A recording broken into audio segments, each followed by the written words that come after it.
इकट्ठा होंगे। दहशतगर्द हमलों की रोकथाम और अमरनाथ यात्रा की सिक्योरिटी पर तबादला ख्याल किया जाएगा। मुख्तलिफ एजेंसियों के आला अफसरान भी शिरकत करेंगे। ख्याल रहे कि गुज़िश्ता दिनों कठुआ में दहशतगर्द हमले में 5 फौजी जवान शहीद जबकि 5 जख्मी हुए थे। उधर डोडा में भी एनकाउंटर के बाद सिक्योरिटी एहलकारों का सर्च ऑपरेशन जारी है।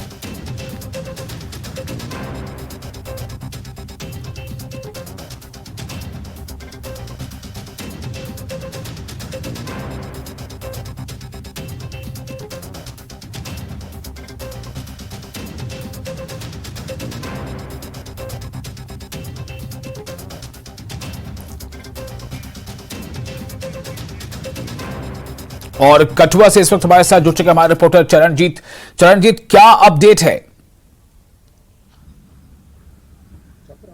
जी बिल्कुल, जिस तरह से बताया जा रहा है कि सुरक्षा को लेकर एक अहम बैठक यहां पर होने वाली है और मैं दिखाना चाहूँगा यही वो डीपीएल कठुआ पुलिस लाइन है। यहां पर कुछ ही पल में जो है वो जम्मू कश्मीर के डीजीपी जो है वो यहां पर पहुंचेंगे। और बता दूं तो यहां पर कुछ देर पहले जो है पंजाब पुलिस के अधिकारी अभी ही हाल ही कुछ मिनट पहले जो है ये इस डीपीएल में पहुंचे हैं। और बताया जा रहा है कि जिस तरह से खास करके जम्मू खिते की बात कर रहा हूँ तो जम्मू खिते को जिस तरह से दहलाने की कोशिश आतंकियों की जा रही है, आतंकियों द्वारा की जा रही है। और जिला कठुआ में भी जो है पिछले दिनों एक आतंकियों द्वारा वारदात को अंजाम दिया जाता है जिसमें हमारे 5 जवान जो हैं वो उन्होंने शहादत प्राप्त की। तो कहीं ना कहीं कड़ा संज्ञान जो है इस बार जो है वो लिया जाएगा और एक अहम बैठक जो है वो डीजीपी जम्मू कश्मीर पुलिस और इसके साथ साथ पंजाब डीजीपी यहाँ पर पहुंचेंगे। और साथ ही साथ बता दूं कि खुफिया जो एजेंसियां हैं उनके अधिकारी भी यहाँ कुछ ही पल में पहुंचने वाले और काफी एक अहम बैठक जो है वो सुरक्षा को लेकर ये बताई जा रही है। कई अहम फैसले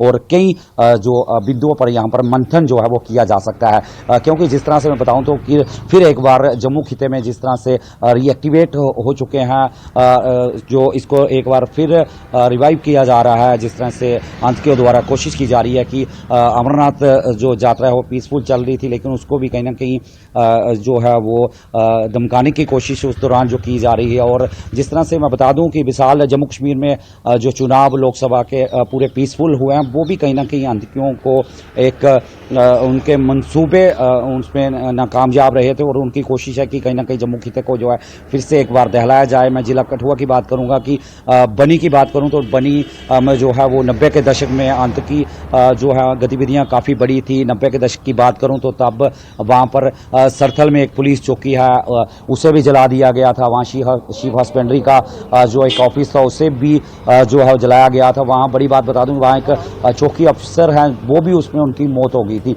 तो कहीं ना कहीं मैं बता दूं कि जिस तरह से लोकल्स की सपोर्ट के बिना ये इसमें कोई दो राय नहीं होगी कि लोकल की सपोर्ट के बिना जो है लगातार इस तरह की आतंकी गतिविधियां जो हमारे खास करके जिला कठुआ की बात करूंगा तो जैसे जिस तरह से बसंतगढ़ में जो है अप्रैल महीने वारदात को अंजाम देने के बाद डगर में कुछ लोगों द्वारा जो है वहाँ पर सस्पेक्ट्स को देखा गया। लगातार वहाँ डगर में भी सर्च चलाए गए। तो कहीं ना कहीं ऊंचे डोग हैं, माउंटेनी हिली एरिया है, काफ़ी दिक्कत जो है हमारे सिक्योरिटी फोर्सेस को भी आ रही है। अब जिस तरह से बदरौता की बात करूं तो आज चौथे दिन वहां पर भी सर्च अभी तक जारी है। तो मैं बताना चाहूंगा कि पहाड़ी इलाका है, धुंध भी एक कारण रहती है, विजिबिलिटी कम हो जाती है कहीं ना कहीं। तो काफ़ी दिक्कत जो है अभी वहाँ सुरक्षा बलों को हमारे आ रही है। तो इसके बाद करूँगा कि कल रात की बात करूँ तो वहाँ गोलियां की आवाज़ जो है वो भी बसंतगढ़ इलाके में सुनी गई।